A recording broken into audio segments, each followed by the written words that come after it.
जिस दिन यहाँ पे इवेंट हुआ है उस दिन आप कहाँ पे थे? आई हम कौमी पार्क में थे। खवातीन थी जो अंदर जाके डांस कर रही थी, वो कौन थी?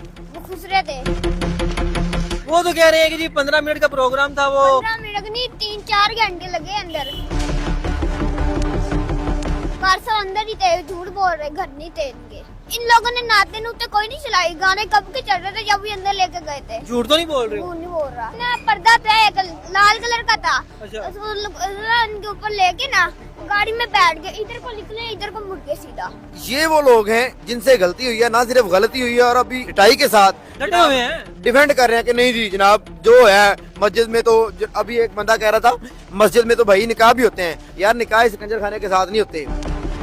जब यहाँ पर आप मुजरे लगाएंगे, कंजरियां नचाएंगे, अल्लाह माफ करे मैं ये लफ्ज कहना नहीं चाह रहा था, तो भाई क्या आप मैसेज देना चाह रहे हैं इस्लाम का? मेरी उनसे बात हुई है, मैंने कहा जी आप तो आगे से कहते हैं जी कि ये बस 10-15 मिनट का एक मुख्तसर प्रोग्राम था। हमारे बच्चे यहाँ से तालीम हासिल करते हैं, इस तरह की तालीम। हम भेजेंगे।